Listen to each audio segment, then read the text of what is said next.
តែហេតុអីបានជាលោកត្រាំអះអាងថាបានចាប់លោកប្រធានាធិបតីវេណេស៊ុយអេឡានិងប្រពន្ធលោកម៉ាឌូរ៉ូនិងប្រពន្ធនេះហេតុអីបានជាមានរឿងនឹងកើតឡើងលោកនីកូឡាស់ម៉ាឌូរ៉ូនេះគឺបើតាមលោកត្រាំថាបានដឹកចេញពីវេណេស៊ុយអេឡាជាមួយនឹងប្រពន្ធហើយដោយសារតែអាមេរិកវាយសន្ធាប់ទម្លាក់គ្រាប់ចូលនៅក្នុងដែនទ័ពអាកាសពលានយន្តហោះសំទោសពលានកន្លែងពលានយន្តហោះយោធារបស់វេណេស៊ុយអេឡានឹងបំផ្លាញហេដ្ឋារចនាសម្ព័ន្ធមួយចំនួននៅក្នុងប្រទេសនេះដោយអាមេរិកអះអាងថាធ្វើនេះគឺដើម្បីនិយាយទៅគឺដើម្បីចាប់ខ្លួនមេដឹកនាំផ្ដាច់ការព្រោះអាមេរិកមិនទទួលស្គាល់លោកនីកូឡាស់ម៉ាឌូរ៉ូនេះជាប្រធានាធិបតីអាមេរិកស្របច្បាប់ទេ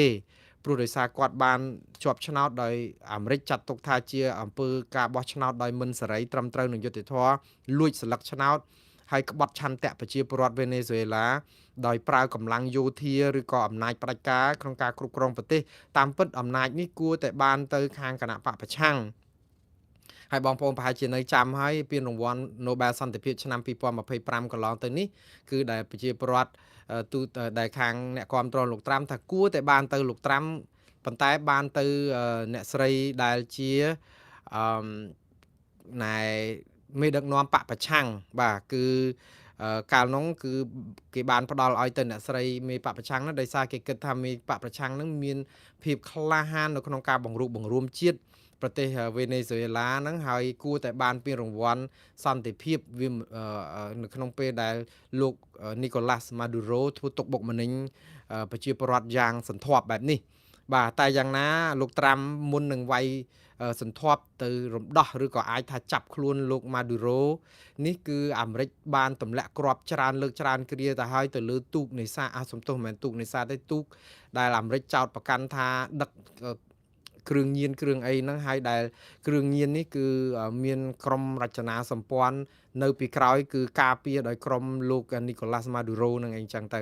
ដូច្នេះមានរឿងច្រើនណាស់រឿងនយោបាយផងរឿងគ្រឿងញៀនផងរឿងអីផងដែលអាមេរិកកំទេចហេដ្ឋារចនាសម្ព័ន្ធយោធានៅប្រទេសវេណេស៊ុយអេឡាទម្លាក់គ្រាប់នៅក្នុងប្រទេសនេះហើយ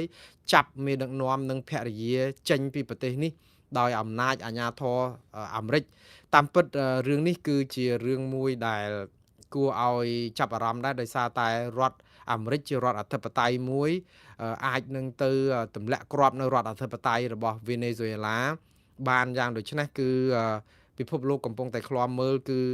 សូម្បីតែនិយាយទៅអ្នកដែលប្រតិកម្មខ្លាំងជាងគេគឺមន្ត្រីជាន់ខ្ពស់នៃរដ្ឋាភិបាលរបស់វេណេស៊ុយអេឡារបស់លោកនីកូឡាស់ម៉ាឌូរ៉ូនេះគឺរដ្ឋមន្ត្រីក្រសួងការបរទេសក្រសួងការពារជាតិរបស់ប្រទេសនេះថ្កោលទោសអាមេរិកយ៉ាងចាស់ដៃហើយថាសងសឹកអាមេរិកទោះក្នុងតម្លៃណាក៏ដោយអីចឹងទៅប៉ុន្តែមិនដឹងថាសងសឹកដោយរបៀបម៉េចទេព្រោះទ័ពអាមេរិកហ្នឹងក៏មានកម្លាំងមាំមួនខ្លាំងណាស់មិនអាចមានប្រទេសណាមានប្រៀបលើអាមេរិកបានទេហើយ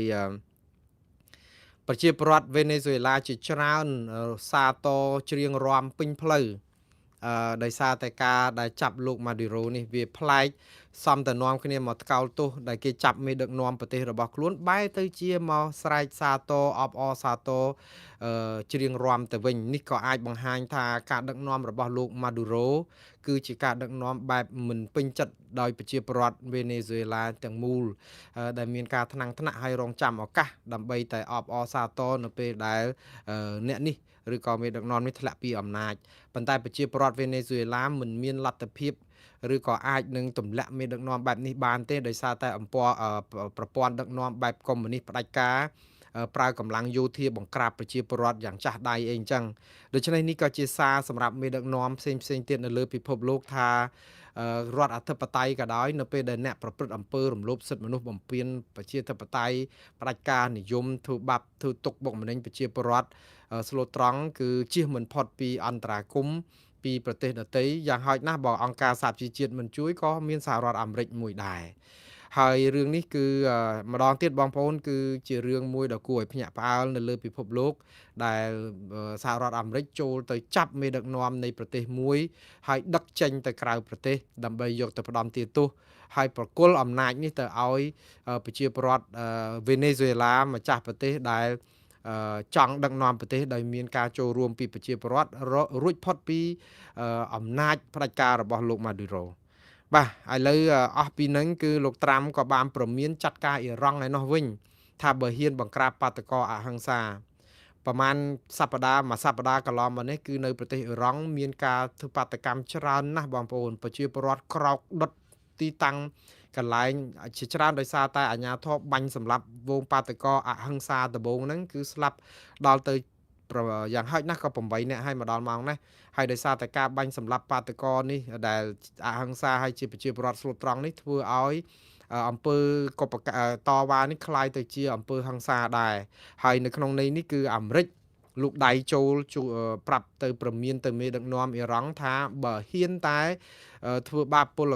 បាតកោអហិង្សានឹងឬក៏បាញ់សម្លាប់ទៀតអាមេរិកនឹងចូលអន្តរាគមន៍ដើម្បីរំដោះប្រទេសនេះឲ្យរួចផុតពីការដឹកនាំបែបផ្ដាច់ការរបស់ពួកមេដឹកនាំអ៊ីរ៉ង់ហើយ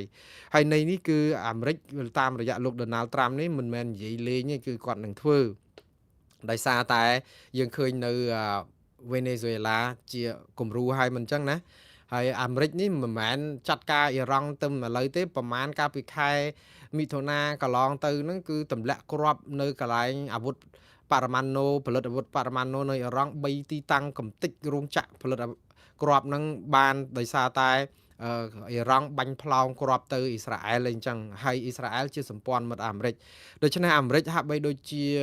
បងធំប្រចាំពិភពលោកហើយនៅពេលនេះគឺគ្រប់គ្រងតំបន់ផ្សេងចង់ចូលទៅទម្លាក់គ្រាប់ក៏បានដែរតែយើងមើលទៅវាខុសសណ្ដាប់ធ្នាប់ពិភពលោកដែរបើយើងនិយាយពីប្រទេសមួយទៅទម្លាក់គ្រាប់លើប្រទេសដទៃប៉ុន្តែបើយើងនិយាយអំពីមេដឹកនាំដូចលោកនីកូឡាស់ម៉ាឌូរ៉ូអីហ្នឹង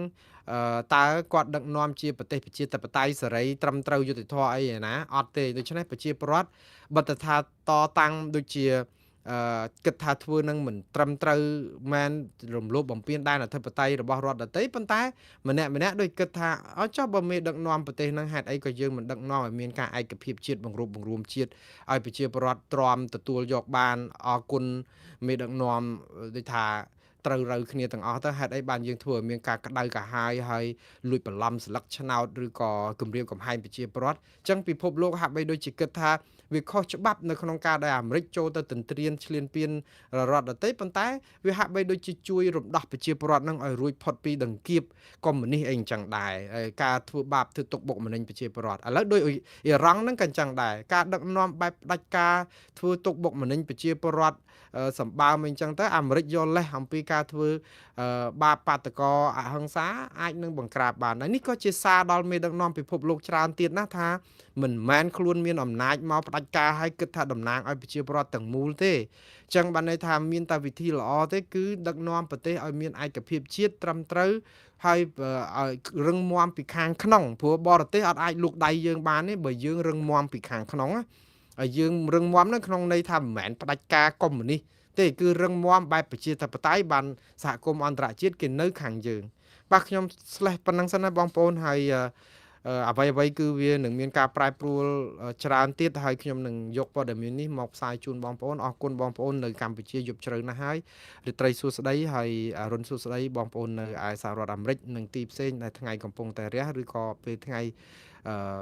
ពេលនេះបាទសូមអរគុណសូមជម្រាបលាតែខ្ញុំមិនចង់ឲ្យកម្ពុជាជួបបញ្ហាមិនចង់ឃើញកម្ពុជាជួបបញ្ហាដោយរុស្ស៊ីដែលយើងតល់ច្រកទេព្រោះយើងនៅមានយន្តការ2ដែលយើងអាចធ្វើបានអារឿងអកុសលតែមួយឯងគឺរឿងថៃមិនមែនជាសមាជិករបស់តុលាការព្រហ្មទណ្ឌអន្តរជាតិប៉ុន្តែមិនមែនបានន័យថាយើងប្តឹងថៃមិនបានទេព្រោះយើងជាសមាជិកដែរអញ្ចឹងថៃមិនមករឿងថៃតុលាការត្រូវកោះហៅត្រូវដោះស្រាយទូទាត់អីយ៉ាងម៉េចដើម្បីរកសំណងភាពយុត្តិធម៌ជូនប្រជាជាតិកម្ពុជាវិញហើយបើកម្ពុជានៅតែប្រកាន់ជំហរដដែលថាកម្ពុជាមិនទទួលស្គាល់ព្រំដែនប្រែប្រួលដោយកម្លាំងទ័ពកម្ពុជារក្សាសិទ្ធិប្រើប្រាស់យន្តការអន្តរជាតិនិងសន្ធិសញ្ញាអន្តរជាតិដែលគ្រាន់តែជាការបំពាវនាវឲ្យថៃខ្ចាក់ដីទាំងអស់នោះមកខ្មែរវិញណាហើយយើងមិនប្តឹងសំភ្លើយ៉ាឯងព្រោះអាការតវ៉ានេះគឺដោយកោះគុតចឹងយើងតវ៉ាគេតាំងពីជំនាន់ណាមកហើយទើបដាច់មកជំនាន់ឥឡូវតែយើងអត់តវ៉ាចឹងបានន័យថាថៃគេចាប់ផ្ដើមគ្រប់គ្រងទាំងស្រុងបាត់ទៅហើយព្រោះអីតែពេលដាច់រយៈកាលណាមួយឈប់តវ៉ាគឺអស់ហើយអញ្ចឹងរដ្ឋាភិបាលណាក្រោយទៀតអត់តវ៉ាហើយតវ៉ាអត់ប្តឹងព្រោះយន្តការ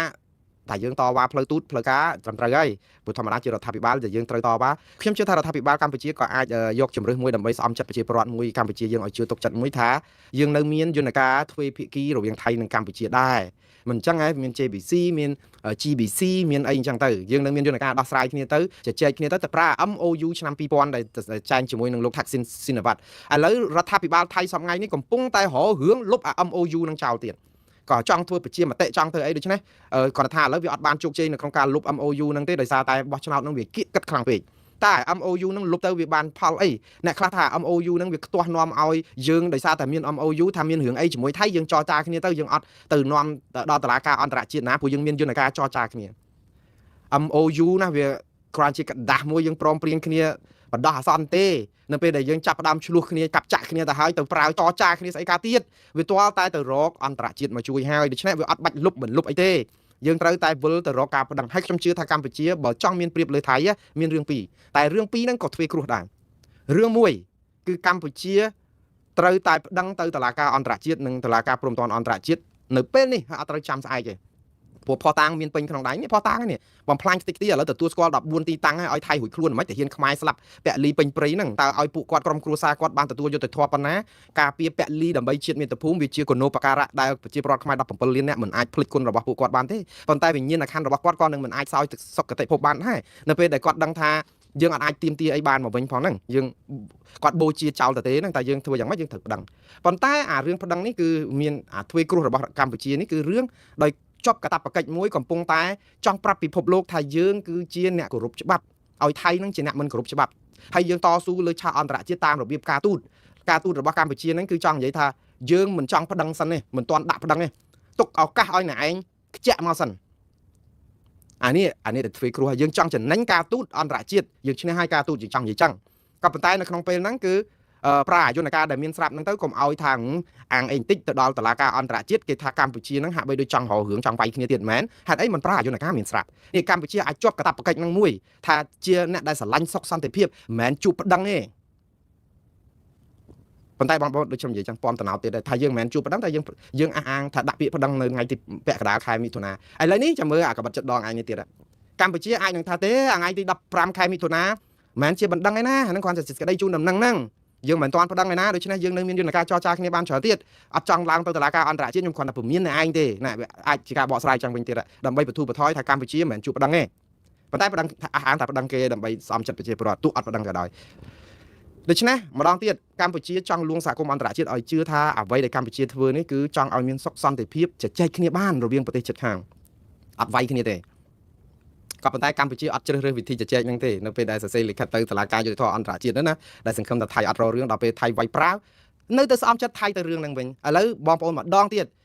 យើងនៅតែពំតំណោតមួយទៀតគឺរឿងដែលយើងព្រមព្រៀងជាមួយថៃនៅក្នុងគោលការណ៍សេចក្តីថ្លែងការណ៍រួមដែលយើងព្រមថាអ្នកណានៅណាអ្នកណានៅហ្នឹងហើយយើងគិតថាប្រហែលជា ABM21 ឬក៏សំណាញ់មេឃរបស់យើងនឹងក្តោបថៃយកមកទាំងអស់នេះអាល្បិចបិទទ្វារវាយឆ្កែនេះគៀងគោឲ្យចូលក្រោលនេះឥឡូវគោចូលពេញក្រោលអស់មិនមែនមកតែគោទេវាដោយទាំងខ្លាដោយទាំងពពែពោះវែកឆ្លាមអីមកទាំងអស់ទៅជាម្ចាស់ក្រោលរត់ចោលក្រោលបាត់ទៅពាត់គោពាត់ក្រោលឯណាបើឥឡូវយើងយុទ្ធសាស្ត្រដែលគោចូលក្រោលមកមិនមែនតែគោស្លូតណាសិតតែគោកាចហើយដល់ពេលអញ្ចឹងតើយើងបានអីមកវិញគឺយើងបោកប្រជាពលរដ្ឋរត់ភ្លេចហើយដល់ពេលអញ្ចឹងទៅឲ្យប្រជាពលរដ្ឋឈឺចាប់ហើយខឹងមួម៉ៅនឹងរដ្ឋាភិបាលទៀតថាហេតុអីបានជាកុហកពីរឿងអាសំណាញ់មេកុហកពីរឿងថាយើងយុទ្ធសាស្ត្រយើងដកថយដើម្បីយកឈ្នះអីអញ្ចឹងទៅហើយឥឡូវគេចូលមកហើយគេប្រើកម្លាំងអញ្ចឹងយើងមិនទទួលស្គាល់ហើយយើងមិនប្តឹងបងប្អូនខ្ញុំនៅតែគិតថាការប្តឹងគឺវាយឺតពេលណាស់ទៅហើយប៉ុន្តែមិនមែនបានន័យថាយើងដាក់មិនបានទេប៉ុន្តែរដ្ឋាភិបាលខកខាននៅក្នុងការសរសេរនៅក្នុងលិខិតថ្លែងការណ៍សូម្បីតែសេចក្តីថ្លែងការណ៍រួមប្រមាណដងហើយអត់ដែលប្រាប់ថាបើថៃមិនព្រមអនុវត្តដកទ័ពថយឬក៏ខ្ចាក់ដីខ្មែរឬឈប់ឈ្លានពានឬដោះស្រាយអំពើអយុត្តិធម៌មកលើកម្ពុជានឹងកម្ពុជានឹងប្តឹងថៃទេអត់មានទេនៅតែប្រើភាសាថ្នាំអាចចន្សាយមួយថាកម្ពុជារក្សាសិទ្ធិការពារខ្លួនកម្ពុជារក្សាសិទ្ធិការពារខ្លួនដោយប្រើច្បាប់អន្តរជាតិប្រើអីអាច្បាប់អន្តរជាតិហ្នឹងគឺវាមានស្រាប់ហើយតែមានអំពើកាត់ឡើងបាត់ល្មើសមិនបាច់ប្រាប់គេថាយើងនឹងពមៀនគេថាយើងនឹងប្តឹងអីវាត្រូវតែប្តឹងហើយតាដូច្នេះនិយាយក៏អត់និយាយប៉ុន្តែដល់ពេលអត់និយាយចងកាតព្វកិច្ចថាយើងនឹងប្តឹងថៃធ្វើឲ្យយើងអត់មានមេត្រាណាមួយដើម្បីប្រាប់ថាយើងប្តឹងថៃហើយថៃខ្លាចបំផុតអារឿងយើងប្តឹងទៅតុលាការអន្តរជាតិហ្នឹងបងប្អូនឥឡូវផុតពីដៃរដ្ឋាភិបាលហើយម៉ោងណាគឺដល់ដៃប្រជាពលរដ្ឋទាំង17លានអ្នកវិញហើយខ្ញុំនិយាយដល់ដៃហ្នឹងដល់ដៃយ៉ាងម៉េចគឺរដ្ឋាភិបាលបានប្រាប់បងប្អូនយ៉ាងច្បាស់ហើយថាខ្លួនធ្វើបានប៉ុណ្ណឹងអស់លទ្ធភាពហើយ អ្វីដែលរដ្ឋាភិបាលធ្វើបានគឺធ្វើបានប៉ុណ្ណឹងទី1គឺឥឡូវប្រកាសទទួលស្គាល់ថាចោលលួចរបស់ទ្រព្យយើងបានហើយ14ទីតាំងជាទីតាំងជាក់លាក់ច្បាស់លាស់នៅក្នុងដែនអធិបតេយ្យរបស់កម្ពុជាតើបងប្អូន17លានអ្នកចាំអីទៀតទី1គឺយើងត្រូវតែតវ៉ាដោយអហិង្សាទាមទារឲ្យថៃទទួលខុសត្រូវប៉ុន្តែកុំទាមទារឲ្យថៃទទួលខុសត្រូវតែម្នាក់ឯងត្រូវទាមទារឲ្យរដ្ឋាភិបាលកម្ពុជាជាម្ចាស់ផ្ទះហើយនេះដាក់ពាក្យប្តឹងទៅថៃថ្ងៃហ្នឹងអត់ចាំថ្ងៃស្អែកទេមានតែចឹងទេព្រោះបើអត់ដាក់ពាក្យប្តឹងទេគឺយើងទៅសុំភ្លើងយៈហើយយើងចាំ10ឆ្នាំទៀតមិនមែនយើងចាំប្រហែលព្រោះពេលវេលាគឺវាឆ្ងាយណាស់នៅពេលដែលយើងចាំកាន់តែយូរគឺអាភ័ស្តុតាងកាន់តែរលប់បញ្ហានយោបាយកាន់តែប្រែប្រួលអាដែនអធិបតេយ្យកាន់តែពិបាកដោះស្រាយព្រោះអីនៅពេលដែលហេដ្ឋារចនាសម្ព័ន្ធគេសង់ជារូបវ័ន្តគេមានស្អីយកប្រជាពលរដ្ឋយកអីគេយកមកដាក់ហើយតែយើងដេញតែយើងអីទៅគឺយើងវេទនាហើយព្រោះអីតែមានគេយកអ្នកតាំងទីលំនៅតាំងអីព្រោះឥឡូវគេថាដីគេស្របច្បាប់គេពងតែឈូសឆាយហេដ្ឋារចនាសម្ព័ន្ធដើម្បីផ្ដល់បង់ប្លង់កម្មសិទ្ធិដីធ្លីហ្នឹងឲ្យទៅថៃតាហើយបើយើងមិនប្តឹងពីឥឡូវទៅហើយបើប្តឹងទៅតុលាការយុត្តិធម៌អន្តរជាតិឬក៏ព្រំប្រទានអន្តរជាតិត្រូវការពេលរាប់ឆ្នាំណាបងប្អូនមិនមែនមួយថ្ងៃកាត់បានទេតុលាការកម្ពុជាបានកាត់រឿងត្រឹម4-5ម៉ោងចាប់មនុស្សដាក់គុកបានមួយកណ្ដោប៉ុន្តែតុលាការអន្តរជាតិនេះណាត្រូវការពេលច្រើនណាស់ស៊ើបអង្កេតផងហើយត្រូវអូយមានរឿងច្រើនណាស់ដូច្នេះបើកាន់តែយូរវាមិនដឹងថាទៅកាលបានដល់ហើយអាហ្នឹងតែធ្វើឲ្យប្រជាពលរដ្ឋកម្មចិត្តណាបងប្អូនហើយដល់ពេលគេនិយាយរករឿងរដ្ឋាភិបាលតាំងមករករឿងគេឲ្យជឿជាក់រដ្ឋាភិបាលគេជឿជាក់រហូតដោយសារជឿលើរដ្ឋាភិបាលហ្នឹងហើយបានឲ្យក្រុមពួកអាមីអាថោងរបស់រដ្ឋាភិបាលជេរបចោគ្នាអ្នកដែលជាសកម្មជនជាពិសេសអ្នកនៅក្រៅស្រុកហ្នឹងដែលឈឺឆ្អែលរឿងជាតិហ្នឹងជេរស្រាតសពុតឆ្លោះគ្នាដូចអីចឹងដោយសារតែជឿជាក់លើរដ្ឋាភិបាលថាដីហ្នឹងយើងគ្រប់គ្រង 100% រហូតគេវាយដល់ណាក៏យើងគ្រប់គ្រង 100% ស្អីក៏ AI ដែរហើយដល់ពេលឥឡូវឃើញលើគោករបស់ហ្នឹងគេដឹងតាំងពីយូរមកហើយតែគ្រាន់តែខ្លួនយើងមិនព្រមទទួលស្គាល់ដល់ពេលអញ្ចឹងវាធ្វើឲ្យប្រជាពលរដ្ឋបទថាល្អឲ្យរដ្ឋាភិបាលធ្វើប៉ុន្តែថ្នាក់ជាមួយនឹងរដ្ឋាភិបាលនឹងខាងតែបានអញ្ចឹងតែម្ដងឥឡូវខ្ញុំស្លេះពីរឿងនេះបន្តិចសិនហើយខ្ញុំចង់និយាយពីមតិរបស់ប្រជាពលរដ្ឋវិញថាតើយើងគួរធ្វើយ៉ាងម៉េចខ្ញុំឃើញប្រជាពលរដ្ឋនៅកូរ៉េខ្មែរយើងនៅកូរ៉េថ្ងៃ4ស្អែកនេះគាត់គ្រោងធ្វើបាតកម្មពីម៉ោង11ដល់ម៉ោង4រសៀល11ព្រឹកដល់4រសៀលហ្នឹងគឺគោលការណ៍របស់គាត់គឺជំរុញឲ្យរដ្ឋាភិបាលកម្ពុជាប្តឹងទៅថៃឃើញរដ្ឋាភិបាលកម្ពុជារងសម្ពាធរបស់ប្រជាពលរដ្ឋហើយឥឡូវទទួលស្គាល់ថារបស់ចោលលួចហើយតែអង្កលបានប្តឹងគេបើអត់ប្តឹងគេតើយើងអាចទាយ៉ាងម៉េចមកបានដូច្នេះហើយកុំខឹងគេពេលគេតវ៉ាឲ្យចាំមើលបងប្អូនប្រជាពលរដ្ឋនៅស្រុកខ្មែរអ្នកដែលស្រឡាញ់ជាតិអ្នកដែលបដូរផ្ដាច់ម៉ាត់ណាក៏កោតសរសើរវីរៈកងទ័ពយើងនៅជួរមុខដែលបដូរផ្ដាច់បដូរជីវិតដើម្បីស្រឡាញ់ជាតិមាតុភូមិឥឡូវស្ងាត់ជ្រាបហើយអត់ហ៊ានធ្វើអីជាមួយនឹងរដ្ឋាភិបាលកម្ពុជាទេអត់ហ៊ានតវ៉ាអត់ហ៊ាននិយាយនិស្សិតបញ្ញវន្តគឺបាត់ព្រលឹងអត់ហ៊ាននិយាយថាចុះឥឡូវទទួលស្គាល់ហើយហេតុអីក៏មិនដាក់ប្តឹងគេឬមួយក៏នៅថាទុកចិត្តរដ្ឋាភិបាលសិនទៅប្តឹងថ្ងៃណាមួយរដ្ឋាភិបាលអត់ដែលបានប្រើពាក្យថានឹងប្តឹងទេខ្ញុំឃើញកាលពីថ្ងៃ10ធ្នូអញ្ចឹងអាវាយគ្នាបាន3ថ្ងៃឃើញអ្នកស្រីម៉ាលីសុជាតាជាលើកដំបូងហើយដែលប្រាប់ថារដ្ឋាភិបាលកម្ពុជាកំពុងប្រមូលភស្តុតាងដាក់ប្តឹងទៅតុលាការព្រំប្រទានអន្តរជាតិហ្នឹងគឺគ្រាន់តែជូនដំណឹងទៀតហើយពីហ្នឹងមកឥឡូវថ្ងៃនេះថ្ងៃម៉ានហើយបងប្អូនថ្ងៃ3ពីថ្ងៃ10មកថ្ងៃ3ម៉ានថ្ងៃហើយ23ថ្ងៃហើយតើភស្តុតាងហ្នឹងប្រមូលប្រហែលខែទៀតបានហើយចុះអាកាលជូនដំណឹងគេអាកាលទៅ ICJ ថ្ងៃទី15ខែមិថុនានោះกระดาษមួយស្លឹកហេតុអីក៏ដាក់ព្រឹបជូនដំណឹងគេបានហើយទៅប្រាប់ថាប្តឹងបានហេតុអីបើឥឡូវហើយកាលមុនអត់ទាន់មានភស្តុតាងអីសោះហ្មងអាកាលខែកក្កដាមានទាន់វាយគ្នាណាតែមិនស្លាប់លោកសួនរោនហ្នឹងថៃចូលមកបាញ់ខ្មែរយើងលោកសួនរោនដល់ត្រង់ស្អីតាមម្នាក់គាត់នៅតំបន់មុំ3ហើយទៅយើងមានចំនួនឆ្លោះគ្នាបញ្ហាអីតាក់ទងជាមួយនឹងតកូលថាក់ស៊ីនស្អីផងអ្នកស្រីបថងឋានអីហ្នឹងអារឿងខ្សែអត់សម្លេងអីហ្នឹងផងស្រាប់តែចាញ់រឿងទៅប្តឹងទៅជូនដំណឹងទៅតុលាការបានហើយប្តឹងតំបន់មុំ3ភាសាតំបន់ធំភាសាតំបន់តូចភាសាតាកបីហើយដល់ពេលឥឡូវវាយគ្នាពីប្រាវខែកក្កដាវាយមកប្រាវបាត់បង់ទឹកដីអស់ប្រហែលជា10កន្លែងថៃគេថា10កន្លែងយកបានអត់តែភាសាតាកបីឯកាលហ្នឹងថៃប្រាប់ទៀតដោយសារអីមីនច្រើនពេកដល់តែពេលវាយគ្នាមកប្រាវទៀតពីថ្ងៃទី7ដល់ថ្ងៃទី20ជាងអស់21ថ្ងៃថៃវាយយកថែមទៀតចឹងបានជាង10កន្លែងឥឡូវខ្មែរទទួលស្គាល់ថាថៃអាការភ្នំទ្របដំបងយកបានខ្លះឥឡូវយកបានទាំងអស់ហ្មងឥឡូវព្រមទទួលស្គាល់ហើយចឹងកម្ពុជាតតែគេយកទាំងអស់បានព្រមទទួលស្គាល់បានទិញទួចអីក៏ដោយក៏នៅតែយើងគ្រប់គ្រងហើយស្ទើរតែអីណាឃោសនាគេនឹងយើងដកថយសិនដើម្បីប្រមូលគោចូលក្រោលហើយយើងនឹងសន្ធាប់ BM21 ដល់ពេលសន្ធាប់ BM21 នឹងមានណាគេដាក់ F16 គេអា Gripen Fighter Jet អាតេ50តេហាអីចឹងមកគ្រាប់បាយចង្កោមគ្រាប់អីមកធ្វើឲ្យយើងនឹងគឺអាសូរណាបាទឥឡូវខ្ញុំចង់មើលចង់ឲ្យបងប្អូនស្ដាប់មតិប្រជាពលរដ្ឋនិយាយពីរឿងនេះម្ដងបងប្អូនប្រជាពលរដ្ឋយល់យ៉ាងម៉េចខ្ញុំស្រង់តែសម្ដីរបស់មន្ត្រីគណៈបកប្រឆាំងនៅក្រៅប្រទេសថ្ងៃនេះគឺសកម្មជនបកប្រឆាំងនៅក្រៅប្រទេសអំពាវនាវឲ្យមេដឹកនាំខ្មែរចុះចេញពីតំណែងរឿងទប់ថៃឈ្លានពានមិនបានណាខាងគណៈបកប្រឆាំងគឺ ឱកាសមាសរបស់គាត់ដែរព្រោះអីអត់មានពេលណាដើម្បីបង្ហាញថារដ្ឋាភិបាលកម្ពុជាអសមត្ថភាពដូចពេលនេះទេព្រោះប្រជាពលរដ្ឋកំពុងតែមួម៉ៅក្តៅក្រហាយផងអញ្ចឹងជាឱកាសមាសដំដៃតន់នៅក្តៅរបស់ពួកគាត់ដែរអញ្ចឹងលោកទេពមនោក៏បានសរសេរសារនៅលើបណ្ដាញសង្គម Facebook របស់គាត់ថាទទួលស្គាល់ថាថៃប្លន់យកទឹកដីតែមិនប្តឹងលើកទី1ក្រសួងការបរទេសកម្ពុជាទទួលស្គាល់ថាទឹកដីកម្ពុជាបាត់បង់មានទីតាំងទាំងអស់ទាំង14កន្លែងដែលយោធាថៃចូលឈ្លានពាននិងគ្រប់គ្រងនៅខេត្តទាំង4នេះទី1គាត់រៀបរាប់មកពីតំបន់ដែលខ្ញុំរៀបរាប់រួចហើយគាត់ថានេះមិនមែន AI ទៀតទេណាប្រភពគឺក្រសួងការបរទេសហើយគាត់ប្រើពាក្យ clear ចុងក្រោយថាហ៊ុនសែនអើយចុះចេញទៅ clear ដែលមានប្រជាប្រិយតាំងពីសម័យឆ្នាំ2000ជាង2010ជាងហើយលោកផនផាណាក៏សរសេរសារនៅលើបណ្ដាញសង្គម Facebook របស់លោកថ្ងៃនេះក៏ថាបើខ្ញុំជាលោកហ៊ុនម៉ាណែតវិញណាចុះចេញពីតំណែងភ្លាមៗបាត់ទៅហើយមិននៅនាំតែខូចឈ្មោះនៅក្នុងប្រវត្តិសាស្ត្រទេលោកមានប្រសាសន៍បន្ថែមទៀតថាមាត់ស្រឡាញ់កងទ័ពជួរមុខស្រឡាញ់ទឹកដីតែការពារមេដឹកនាំធ្វើឲ្យបាត់បង់ទឹកដីនិងពុករលួយបកពួកនិយមធ្វើឲ្យកងទ័ពជួរមុខរស់លំបាកវេទនានេះឬដែលហៅថាស្រឡាញ់ជាតិឬក៏ចូលរួមក្បត់ជាតិបាទនេះគឺជាមតិត្រួសរបស់បងប្អូនខ្មែរនៅក្រៅប្រទេសទេគឺរឿងខ្មែរនៅក្រៅប្រទេសនេះគឺពួកគាត់ក៏មិននៅស្ងៀមដែរគឺដូចថាប្រឹងប្រែងអស់ពីលទ្ធភាពចុងក្រោយនោះក៏ខ្ញុំឃើញមានសារព័ត៌មានថៃហ្នឹងគេបានចុះផ្សាយយ៉ាងនិយាយទៅសារព័ត៌មានថៃកំពុងតែធ្វើឲ្យលោកសំរងស៊ីល្បីលើឆាកអន្តរជាតិនិងល្បីនៅក្នុងបណ្ដាញផ្សព្វផ្សាយរបស់ថៃហើយក្នុងចំណោមសាធារណជនថៃដែរហេតុអីបានជាយកលោកសំរងស៊ីទៅផ្សាយសឹងរាល់ថ្ងៃនេះគឺសារព័ត៌មានថៃផ្សាយអញ្ចេះថាលោកសំរងស៊ី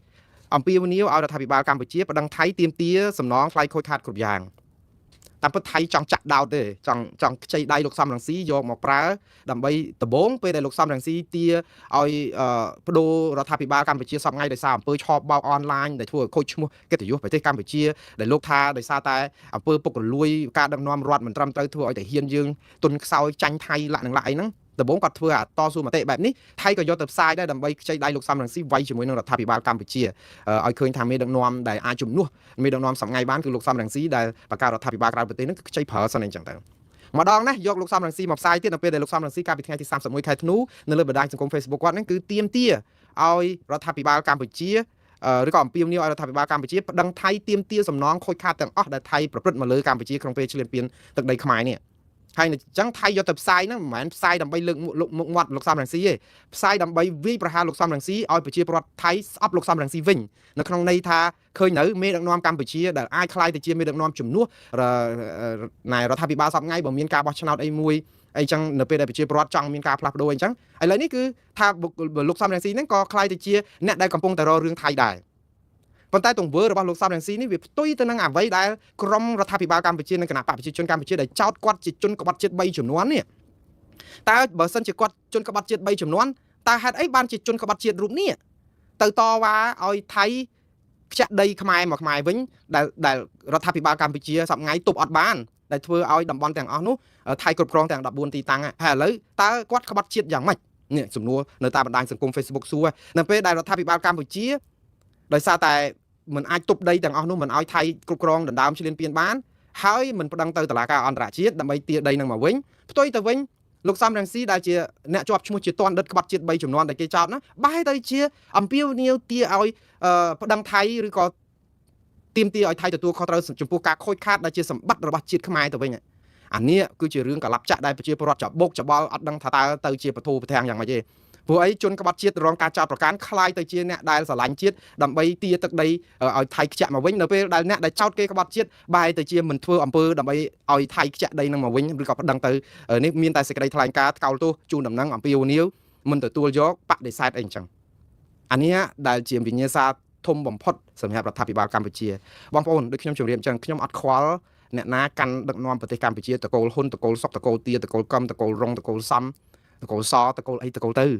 សំខាន់ថាតើយើងធ្វើឲ្យការដឹកនាំជាតិនេះមានរបៀបផ្សះផ្សាហើយធ្វើឲ្យប្រជាពលរដ្ឋទាំង17លានអ្នកនេះអាចទទួលយកបានដែរឬយ៉ាងណាខ្ញុំមិនប្រកាសថាគណៈបកប្រឆាំងទៅដឹកនាំប្រទេសប្រជាពលរដ្ឋទាំង17លានអ្នកយល់ព្រមស្របតាមទេខ្ញុំមិនជឿអញ្ចឹងទេព្រោះវាត្រូវតែមានក្រុមប្រឆាំងរបស់គណៈបកប្រជាជនកម្ពុជាដែលមិនពេញចិត្តហើយនឹងទាយកចំណាយរបស់ខ្លួនវិញហ្នឹងគឺនៅតែតតាំងនឹងវាយប្រហារគ្នាគ្មានទីបញ្ចប់អញ្ចឹងដដែលក៏ប៉ុន្តែអ្វីដែលគួរឲ្យកត់សម្គាល់មួយគឺរឿងព្រំប្រទល់ព្រំដែនដែលថៃឈ្លានពាននេះខ្ញុំជឿថាប្រជាពលរដ្ឋ17លានអ្នកយល់ស្របគ្នាថាថៃត្រូវតែខ្ចាក់ដីនេះមកឲ្យខ្មែរវិញឲ្យខាំងតែបានហើយត្រូវតែទទួលខុសត្រូវចំពោះប្រវត្តិសាស្ត្រអំពីការឈ្លានពានទន្ទ្រានដីខ្មែរធ្វើឲ្យតែហ៊ានខ្មែរពលីច្រើនអ្នកហើយប្រជាពលរដ្ឋខ្មែររងទុក្ខបុកម្នេញប្រជាពលរដ្ឋស៊ីវិលក៏ស្លាប់រាប់សិបអ្នកដែរ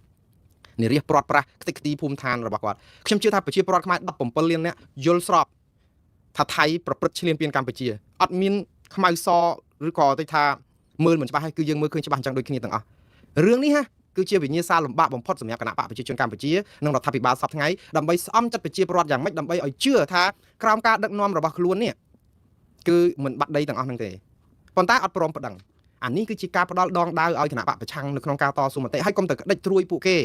េទៅថាគេហ្នឹងគឺធ្វើដើម្បីចំណេញនយោបាយឱកាសរបស់កម្ពុជាមានហើយប៉ុន្តែយើងបាត់បង់ឱកាសហ្នឹងសម្រាប់អ្នកដឹកនាំសប្ងៃរដ្ឋាភិបាលកម្ពុជាគឺសារស្អំចិត្តប្រជាពលរដ្ឋកុំឲ្យមួម៉ៅក្រៅកាហាយនឹងរដ្ឋាភិបាលខ្លាំងពេកតែប៉ុណ្្នឹងឯងឲ្យប្រជាជាងការដែលស្អំចិត្តនៅក្នុងការអង្វរគឺមានកន្លែងខ្លះគឺគំរាមសម្លុតបំភ័យកុំឲ្យនិយាយកុំឲ្យអីកុំឲ្យផ្សាយអញ្ចឹងប៉ុន្តែអាហ្នឹងគឺវាជាកំបិតចិត្តដងឯងដែរទេព្រោះអីវាធ្វើឲ្យប៉ះពាល់ដល់ប្រជាពលរដ្ឋដែលមួម៉ៅហើយអត់បានព័ត៌មានពិតហើយកាន់តែបិទទៀតទៅធ្វើឲ្យគាត់កាន់តែឆេវឆាវហើយដីឃើញគេយកចាក់ស្ដាយអញ្ចឹងវាអត់អាចទៅទប់ទៅយកស្លឹកចេកយកទៅបាំងព្រះអាទិត្យឬក៏យកចង្អេរទៅបាំងដំរីស្លាប់ដំរីងាប់ហ្នឹងក៏ទៅវាមិនបាំងវាមិនចិត្តដែរបងប្អូនដូច្នេះរឿងដែលសំខាន់របស់រដ្ឋាភិបាលដែលត្រូវធ្វើហ្នឹងគឺហ៊ាននិយាយការពិតហើយធ្វើទៅ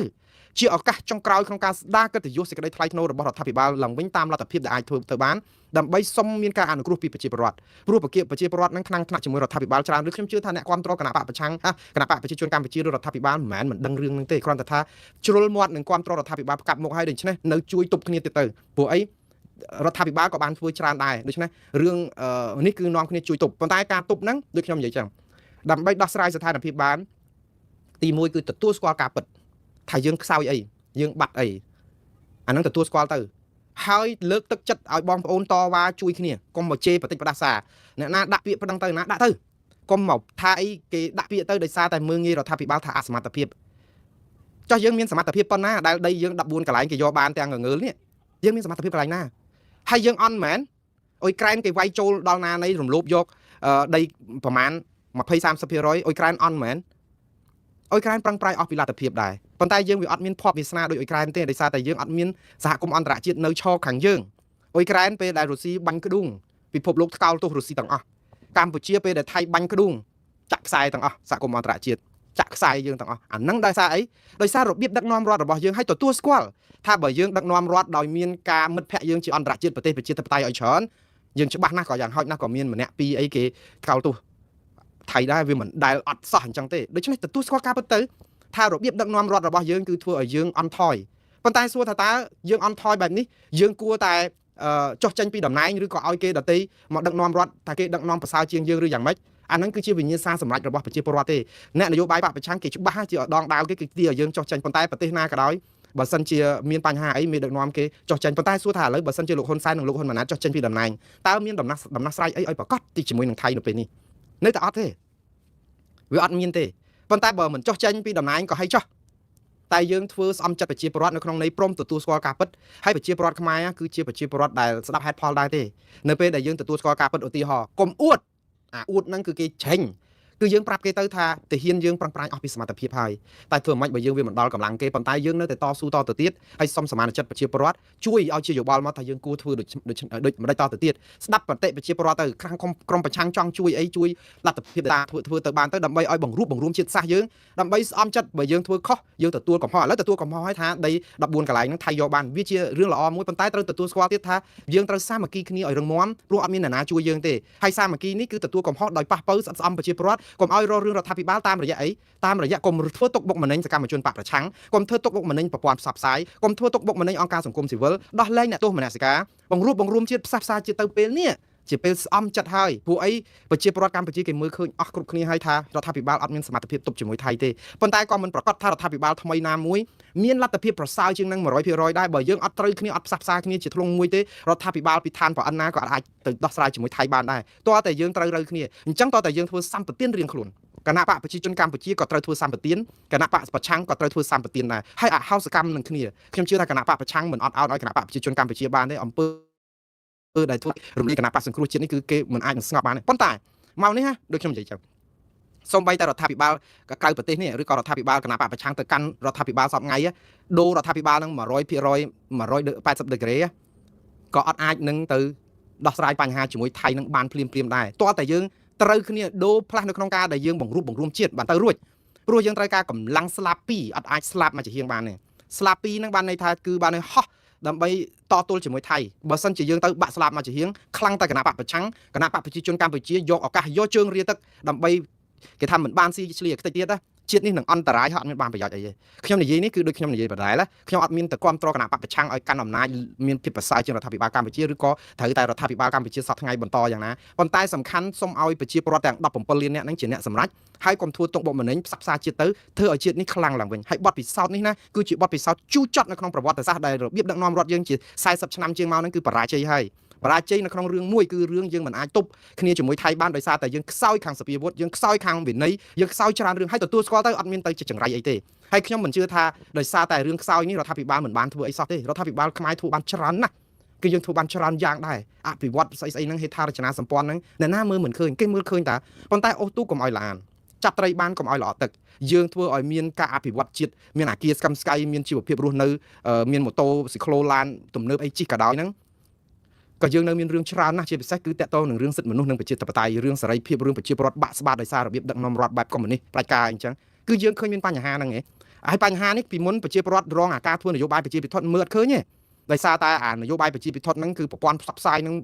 លើសលប់ពេកដូចថាលួងចិត្តឲ្យដាក់ថ្នាំសណ្ដំឲ្យប្រជាពលរដ្ឋជឿថាប៉ុណ្ណឹងហើយបានហើយយកអីទៀតតោះតែពេលមកដល់ឥឡូវបានដឹងថាអូប៉ុណ្ណឹងហើយមានស្អីឥឡូវយើងតទៅពេលគេចាប់ដើមឆ្លោះគ្នាមួយថៃបានដឹងយើងដៃទៅទេស្អាតចា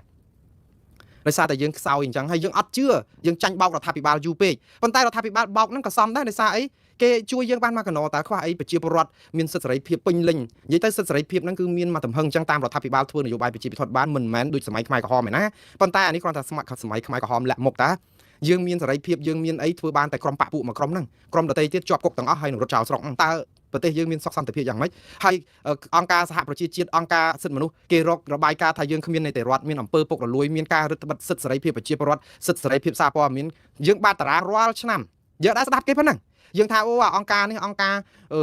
ជាកេងចំណេញនយោបាយទេធ្វើបំរើបកប្រឆាំងទៅបំរើបកប្រឆាំងអីទៅដែលនិយាយអីជាមួយបកប្រឆាំងគេធ្វើតែឯករាជ្យរបស់គេអន្តរជាតិគេស្គាល់កញ្ចៅយើងឃើញដល់ពេលមានការអីឃើញមានណាជួយយើងទេដោយសារយើងអន់ចរិតហើយអ្នកណាដែលរងគ្រោះប្រជាពលរដ្ឋទាំង17លានអ្នកដោយទាំងអ្នកក្នុងជួរគណៈបកប្រជាជនកម្ពុជាដោយទាំងអ្នកនៅក្នុងគណៈបកប្រឆាំងដូច្នេះហើយបានជាខ្ញុំទាមទារថាឥឡូវយើងគួរតែមូលមាត់គ្នារដ្ឋាភិបាលព្រមទទួលស្គាល់ការពិតថាទៅដល់កម្លាំងថៃយើងតវ៉ាជាមួយថៃបានយើងតវ៉ាទៀតវិធីដែលល្អបំផុតនេះជាពេលដែលយើងត្រូវប្រាប់ពិភពលោកថាគ្មានអ្នកណាស្រឡាញ់ខ្មែរជាងខ្មែរទេប៉ុន្តែកុំប្រើតែពាក្យស្រឡាញ់ខ្មែរជាងខ្មែរហើយយើងងើបមួយវាយមួយអញ្ចឹងអត់ទេយើងបោកគេទៀតហើយបើគ្មានអ្នកណាស្រឡាញ់ខ្មែរជាងខ្មែរគឺយើងបង្រួមជាតិខ្មែរទៅអនុញ្ញាតឲ្យមានភាពប្រែប្រួលនៅក្នុងនយោបាយហើយបើសិនជារដ្ឋាភិបាលមិនព្រមទទួលស្គាល់ការពិតហើយមិនដោះស្រាយខ្ញុំជឿថារដ្ឋាភិបាលក៏ឈរជើងអត់យូរដែរនឹងមានការក្រោកបះបោបង្ហូរឈាមគ្នាចង់ឮពាក្យហ្នឹងឯងខ្ញុំពិតជាចង់ឲ្យយើងត្រូវគ្នាយើងផ្សះផ្សាគ្នាទៅធ្វើសម្បទានជាមួយគ្នាទៅជជែកគ្នាជាមួយគណៈបកប្រឆាំងនឹងជាជាងការដែលរុកគួនគ្នាអញ្ចឹងទៅធ្វើទុកបុកម្នេញគ្នាឈប់ទៅបានទេយើងសហការបោះដៃឲ្យគ្នាមើល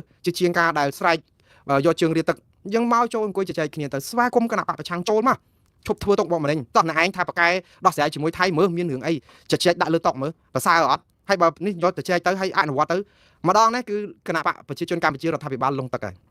ដូច្នេះអ្វីដែលល្អគឺកុំទៅនិយាយពីរឿងគេឲ្យអីឲ្យទៅព្រោះម៉ោងនេះសូម្បីតែលាមកអណ្ដែតទឹកក៏មានសារៈសំខាន់ដែលត្រូវតោងបានខ្លះដែរព្រោះយើងវាឆ្លក់ទឹកទៅហើយតើយើងត្រូវពិចារណាអីឲ្យលឹះនឹងទៀតដូច្នេះទទួលទៅខ្ញុំមិនថាក្រុមប្រឆាំងលាមកទេខ្ញុំចង់និយាយថាពេលដែលឆ្លក់ទឹកបែបនេះស្អីក៏ដោយឲ្យតែតោងបានតោងសិនទៅព្រោះអីយើងអត់មានជំរឿសទេក្រៅតែពីអស់ទៅក្នុងទឹកលិចស្លាប់តែម្ដងអញ្ចឹងហើយបានថាបើយើងបង្រួមគ្នាមានពងមានអីជួយជាកំណត់ទៅហើយឈប់ឲ្យអាកម្លាំងស្នេហាជាតិរបស់យើងនឹងវាបែកខ្ញែកជាតិព្រោះម៉ោងនេះគឺសត្រូវមានតែមួយទេគឺថៃអត់មែនខ្មែរគ្នាឯងទេ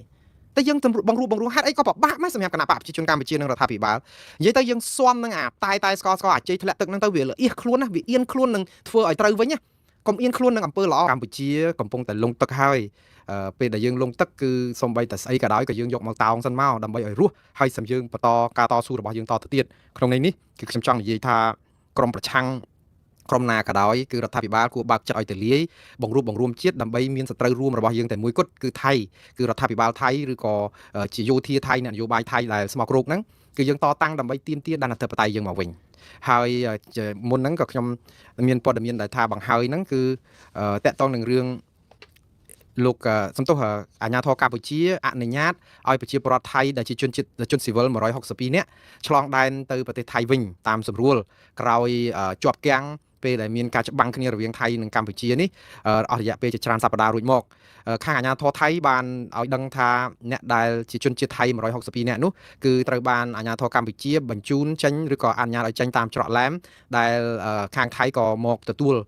តាមសម្រួលអញ្ចឹងទៅដំបូងឡើយគឺអ្នកទាំង162នាក់នេះគឺជាប់គាំងនៅឯច្រកព្រំដែនមួយរយៈពេលដែលមានផ្ទុះអាវុធហ្នឹងហើយខាងកម្ពុជាបានឃាត់ខ្លួនពួកគាត់រួចក៏ចាប់បញ្ជូនយកទៅទុកនៅឯខេត្តសៀមរាបហើយនេះតាមអ្វីដែលជាអាជ្ញាធរខាងថៃគេលើកឡើងទេយើងមិនទាន់មានសេចក្តីរាយការណ៍ពីខាងកម្ពុជាទេរងចាំមើលដែរហើយ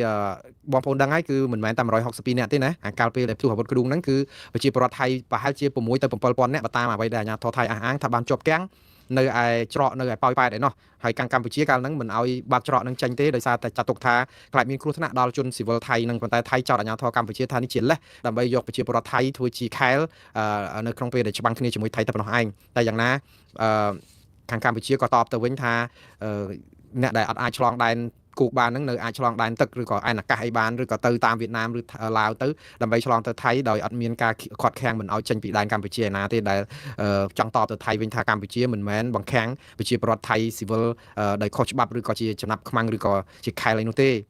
តែថៃតបមកវិញថាចុះបើគ្រាន់តែបើកទ្វារក្រាំងមកក្រាក់នៅកន្លែងហ្នឹងចូលចេញទៅថៃអស់ហើយចាំបាច់ឲ្យទៅជិះយន្តហោះឬឡើងតាមកប៉ាល់ទឹកឯណាធ្វើដំណើរចូលក្នុងដីខ្មែរកាន់តែជ្រៅធ្វើឲ្យងាយនឹងត្រូវគ្រាប់ផ្លោងថៃអីទៀតចឹងទៀតទៅបាទរឿងនេះក៏ចាប់បាត់ទៅហើយអារឿងអ្នកដែល6 7000នាក់ហ្នឹងថៃគេបានសន្យាថាយកយន្តហោះយកអីមកដឹកក៏តែមិនឃើញយន្តហោះឃើញអីឬក៏ខ្ញុំមើលព័ត៌មានមិនដឹងតែយ៉ាងណានេះគឺជាអ្នក162នាក់នៅច្រកឡែមដែលជាប្រជាពលរដ្ឋថៃមួយក្រុមផ្សេងទៀតដែលជាប់គាំងដែលមិនបានទៅឥឡូវនេះបានទៅវិញអស់ហើយបាទហើយព័ត៌មានពីចុងក្រោយដែលខ្ញុំចង់ជម្រាបជូនបងប្អូនហ្នឹងតាក់ទងនឹងបង្អែមអាមេរិកគឺរឿងលោក Donald Trump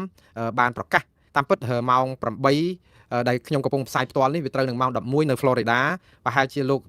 Donald Trump កំពុងតែធ្វើសន្និសីទសារព័ត៌មានជុំវិញអារឿងចាប់លោកប្រធានាធិបតីរបស់ប្រទេស Venezuela ហើយនឹងប្រពន្ធហើយដឹកចេញពីប្រទេស Venezuela ដោយកងកម្លាំងអាមេរិកនេះហើយប៉ុន្តែខ្ញុំកំពុងផ្សាយផ្ទាល់ខ្ញុំអត់បានតាមព័ត៌មានហ្នឹងទេព្រោះអីម៉ោង8នៅនោះវាត្រូវម៉ោង11យប់នៅឯស្រុកខ្មែរឥឡូវនេះវាម៉ោង7:09ហើយសំទោសជាម៉ោង7:12យប់ទៅហើយបានន័យថាសន្និសីទសារព័ត៌មានអាចចប់អញ្ចឹងបើសិនខ្ញុំមានព័ត៌មានថ្មីខ្ញុំនឹងជម្រាបជូនបងប្អូនតាមនឹងទៀតតែហេតុអីបានជាលោកត្រាំអះអាងថាបានចាប់លោកប្រធានាធិបតី Venezuela និងប្រពន្ធលោក Maduro នឹងប្រពន្ធនេះហេតុអីបានជាមានរឿងនឹងកើតឡើងលោក Nicolas Maduro នេះគឺបើតាមលោកត្រាំថាបានដឹកចេញពី Venezuela ជាមួយនឹងប្រពន្ធហើយដោយសារតែអាមេរិកវាយសន្ធាប់ទម្លាក់គ្រាប់ចូលនៅក្នុងដែនទ័ពអាកាសពលានយន្តហោះសំទោសពលានកន្លែងពលានយន្តហោះយោធារបស់ Venezuela ហ្នឹងបំផ្លាញហេដ្ឋារចនាសម្ព័ន្ធមួយចំនួននៅក្នុងប្រទេសនេះដោយអាមេរិកអះអាងថាធ្វើនេះគឺដើម្បីនិយាយទៅគឺដើម្បីចាប់ខ្លួនមេដឹកនាំផ្ដាច់ការព្រោះអាមេរិកមិនទទួលស្គាល់លោក Nicolas Maduro នេះជាប្រធានាធិបតីអាមេរិកស្របច្បាប់ទេព្រោះដោយសារគាត់បានជាប់ឆ្នោតដោយអាមេរិកចាត់ទុកថាជាអំពើការបោះឆ្នោតដោយមិនសេរីត្រឹមត្រូវនឹងយុត្តិធម៌លួចស្លឹកឆ្នោតហើយក្បត់ឆន្ទៈប្រជាពលរដ្ឋ Venezuela ដោយប្រើកម្លាំងយោធាឬក៏អំណាចផ្ដាច់ការក្នុងការគ្រប់គ្រងប្រទេសតាមពិតអំណាចនេះគួរតែបានទៅខាងគណៈបកប្រឆាំងហើយបងប្អូនប្រហែលជានៅចាំហើយពានរង្វាន់ Nobel សន្តិភាពឆ្នាំ2025កន្លងទៅនេះគឺដែលប្រជាពលរដ្ឋដែលខាងអ្នកគ្រប់គ្រងលោកត្រាំថាគួរតែបានទៅលោកត្រាំប៉ុន្តែបានទៅអ្នកស្រីដែលជាណែមេដឹកនាំបកប្រឆាំងបាទគឺកាលនោះគឺគេបានផ្ដល់ឲ្យទៅអ្នកស្រីមេបកប្រឆាំងហ្នឹងដោយសារគេគិតថាមេបកប្រឆាំងហ្នឹងមានភាពក្លាហាននៅក្នុងការបង្រួបបង្រួមជាតិប្រទេស Venezuela ហ្នឹងហើយគួរតែបានពានរង្វាន់សន្តិភាពនៅក្នុងពេលដែលលោក Nicolas Maduro ធ្វើទុកបុកម្នេញប្រជាពលរដ្ឋយ៉ាងសន្ធាប់បែបនេះបាទតែយ៉ាងណាលោកត្រាំមុននឹងវាយសន្ធាប់ទៅរំដោះឬក៏អាចថាចាប់ខ្លួនលោក Maduro នេះគឺអាមេរិកបានទម្លាក់គ្រាប់ច្រើនលើកច្រើនគ្រាទៅហើយទៅលើទូកនេសាទសំទោសមិនមែនទូកនេសាទទេទូកដែលអាមេរិកចោទប្រកាន់ថាដឹកគ្រឿងញៀនគ្រឿងអីហ្នឹងហើយដែលគ្រឿងញៀននេះគឺមានក្រុមរចនាសម្ព័ន្ធនៅពីក្រោយគឺការពារដោយក្រុមលោក Nicolas Maduro នឹងអីចឹងទៅដូច្នេះមានរឿងច្រើនណាស់រឿងនយោបាយផងរឿងគ្រឿងញៀនផងរឿងអីផងដែលអាមេរិកកំទេចហេដ្ឋារចនាសម្ព័ន្ធយោធានៅប្រទេស Venezuela ទម្លាក់គ្រាប់នៅក្នុងប្រទេសនេះហើយចាប់មេដឹកនាំនិងភរិយាចេញពីប្រទេសនេះដោយអំណាចអាជ្ញាធរអាមេរិកតាមពិតរឿងនេះគឺជារឿងមួយដែលគួរឲ្យចាប់អារម្មណ៍ដែរដោយសារតែរដ្ឋអាមេរិកជារដ្ឋអធិបតេយ្យមួយអាចនឹងទៅទម្លាក់គ្រាប់នៅរដ្ឋអធិបតេយ្យរបស់ Venezuela បានយ៉ាងដូច្នេះគឺ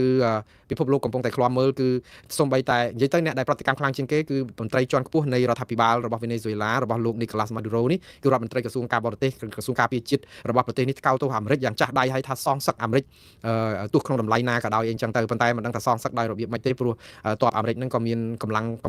មាំមួនខ្លាំងណាស់មិនអាចមានប្រទេសណាមានប្រៀបលើអាមេរិកបានទេហើយប្រជាពលរដ្ឋ Venezuela ជាច្រើនសាទរច្រៀងរាំពេញផ្លូវ ដោយសារតែការដែលចាប់លោកម៉ាឌីរ៉ូនេះវាប្លែកសំតំណមគ្នាមកថ្កោលទោសដែលគេចាប់មេដឹកនាំប្រទេសរបស់ខ្លួនបែរទៅជាមកស្រែកសាទរអបអរសាទរច្រៀងរាំទៅវិញនេះក៏អាចបង្ហាញថាការដឹកនាំរបស់លោកម៉ាឌូរ៉ូគឺជាការដឹកនាំបែបមិនពេញចិត្តដោយប្រជាពលរដ្ឋវេណេស៊ុយឡាទាំងមូលដែលមានការថ្នាំងថ្នាក់ហើយរងចាំឱកាសដើម្បីតែអបអរសាទរនៅពេលដែលអ្នកនេះឬក៏មេដឹកនាំនេះធ្លាក់ពីអំណាចប៉ុន្តែប្រជាពលរដ្ឋវេណេស៊ុយឡាមិនមានលទ្ធភាពឬក៏អាចនឹងទម្លាក់មេដឹកនាំបែបនេះបានទេដោយសារតែអំពើប្រព័ន្ធដឹកនាំបែបកុម្មុយនីសផ្ដាច់ការប្រើកម្លាំងយោធាបង្ក្រាបប្រជាពលរដ្ឋយ៉ាងចាស់ដៃអីចឹងដូច្នេះនេះក៏ជាសារសម្រាប់មេដឹកនាំផ្សេងៗទៀតនៅលើពិភពលោកថារដ្ឋអធិបតេយ្យក៏ដោយនៅពេលដែលអ្នកប្រព្រឹត្តអំពើរំលោភសិទ្ធិមនុស្សបំពានប្រជាធិបតេយ្យផ្ដាច់ការនិយមធ្វើបាបធ្វើទុកបុកម្នេញប្រជាពលរដ្ឋស្លូតត្រង់គឺជៀសមិនផុតពីអន្តរាគមន៍ពីប្រទេសដទៃយ៉ាងហោចណាស់បើអង្គការសហប្រជាជាតិមិនជួយក៏មានសហរដ្ឋអាមេរិកមួយដែរហើយរឿងនេះគឺ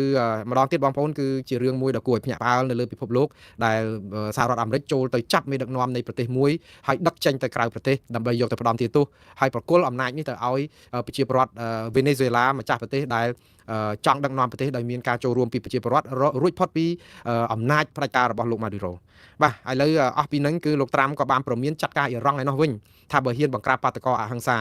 ប្រហែលសប្តាហ៍កន្លងមកនេះគឺនៅប្រទេសអ៊ីរ៉ង់មានការធ្វើបាតកម្មច្រើនណាស់បងប្អូនប្រជាពលរដ្ឋក្រោកដុតទីតាំងកន្លែងជាច្រើនដោយសារតែអាជ្ញាធរបាញ់សម្លាប់វងបាតកោអហិង្សាដំបូងហ្នឹងគឺស្លាប់ដល់ទៅយ៉ាងហោចណាស់ក៏8នាក់ហើយម្ដងមកណាហើយដោយសារតែការបាញ់សម្លាប់បាតកោនេះដែលអហិង្សាហើយជាប្រជាពលរដ្ឋស្លូតត្រង់នេះធ្វើឲ្យអង្គើកុបតវ៉ានេះคล้ายទៅជាអង្គើហិង្សាដែរហើយនៅក្នុងនេះគឺអាមេរិកលោកដៃចូលប្រាប់ទៅព្រមានទៅមេដឹកនាំអ៊ីរ៉ង់ថាបើហ៊ានតែធ្វើបាបពលបាតកោអហិង្សានឹងឬក៏បាញ់សម្លាប់ទៀតអាមេរិកនឹងចូលអន្តរាគមន៍ដើម្បីរំដោះប្រទេសនេះឲ្យរួចផុតពីការដឹកនាំបែបផ្ដាច់ការរបស់ពួកមេដឹកនាំអ៊ីរ៉ង់ហើយនេះគឺអាមេរិកតាមរយៈលោកដូណាល់ត្រាំនេះមិនមែននិយាយលេងទេគឺគាត់នឹងធ្វើដោយសារតែយើងឃើញនៅវេណេស៊ុយឡាជាគំរូហើយមិនអញ្ចឹងណាហើយអាមេរិកនេះមិនមែនចាត់ការអ៊ីរ៉ង់ទៅឥឡូវទេប្រហែលកាលពីខែមិថុនាកន្លងទៅហ្នឹងគឺទម្លាក់គ្រាប់នៅកន្លែងអាវុធបរមាណូផលិតអាវុធបរមាណូនៅអ៊ីរ៉ង់3ទីតាំងកំទេចរោងចក្រផលិតគ្រាប់ហ្នឹងបានដោយសារតែអ៊ីរ៉ង់បាញ់ផ្លោងគ្រាប់ទៅអ៊ីស្រាអែលអញ្ចឹងហើយអ៊ីស្រាអែលជាសម្ព័ន្ធមិត្តអាមេរិកដូច្នេះអាមេរិកហាក់បីដូចជាបងធំប្រចាំពិភពលោកហើយនៅពេលនេះគឺគ្រប់គ្រងតំបន់ផ្សេងចង់ចូលទៅទម្លាក់គ្រាប់ក៏បានដែរតែយើងមើលទៅវាខុសសម្ដាប់ធ្នាប់ពិភពលោកដែរបើយើងនិយាយពីប្រទេសមួយទៅទម្លាក់គ្រាប់លើប្រទេសដទៃប៉ុន្តែបើយើងនិយាយអំពីមេដឹកនាំដូចលោកនីកូឡាស់ម៉ាឌូរ៉ូអីហ្នឹងតើគាត់ដឹកនាំជាប្រទេសប្រជាធិបតេយ្យសេរីត្រឹមត្រូវយុត្តិធម៌អីណាអត់ទេដូច្នេះប្រជាពលរដ្ឋបើតែថាតតាំងដូចជាគិតថាធ្វើនឹងមិនត្រឹមត្រូវមែនរំលោភបំពានដែនអធិបតេយ្យរបស់រដ្ឋដទៃប៉ុន្តែម្នាក់ដូចគិតថាចុះបើមេដឹកនាំប្រទេសហ្នឹងហេតុអីក៏យើងមិនដឹកនាំឲ្យមានការឯកភាពជាតិបង្រួបបង្រួមជាតិឲ្យប្រជាពលរដ្ឋទ្រាំទទួលយកបានអរគុណមេដឹកនាំដូចថាត្រូវគ្នាទាំងអស់ទៅហេតុអីបានយើងធ្វើឲ្យមានការក្តៅក្រហាយហើយលួចបន្លំស្លឹកឆ្នោតឬក៏គម្រាមកំហែងប្រជាពលរដ្ឋអញ្ចឹងពិភពលោកហាក់បីដូចជាគិតថាវាខុសច្បាប់នៅក្នុងការដែលអាមេរិកចូលទៅទន្ទ្រានឈ្លានពានរដ្ឋដទៃប៉ុន្តែវាហាក់បីដូចជាជួយរំដោះប្រជាពលរដ្ឋហ្នឹងឲ្យរួចផុតពីដង្កៀបកុម្មុយនីសអីអញ្ចឹងដែរការធ្វើបាបធ្វើទុកបុកម្នេញប្រជាពលរដ្ឋឥឡូវដូចអ៊ីរ៉ង់ហ្នឹងក៏អញ្ចឹងដែរការដឹកនាំបែបផ្ដាច់ការធ្វើទុកបុកម្នេញប្រជាពលរដ្ឋសម្បើមអីចឹងទៅអាមេរិកយកលេសអំពីការធ្វើបាបបាតកោអហិង្សាអាចនឹងបង្ក្រាបបាននេះក៏ជាសារដល់មេដឹកនាំពិភពលោកច្រើនទៀតណាថាមិនមែនខ្លួនមានអំណាចមកផ្ដាច់ការឲ្យគិតថាតំណាងឲ្យប្រជាពលរដ្ឋទាំងមូលទេអញ្ចឹងបានន័យថាមានតែវិធីល្អទេគឺដឹកនាំប្រទេសឲ្យមានឯកភាពជាតិត្រឹមត្រូវហើយឲ្យរឹងមាំពីខាងក្នុងព្រោះបរទេសអត់អាចលូកដៃយើងបានទេបើយើងរឹងមាំពីខាងក្នុងហើយយើងរឹងមាំនៅក្នុងន័យថាមិនមែនផ្ដាច់ការកុម្មុយនីសទេគឺរឹងមាំបែបប្រជាធិបតេយ្យបានសហគមន៍អន្តរជាតិគេនៅខាងយើង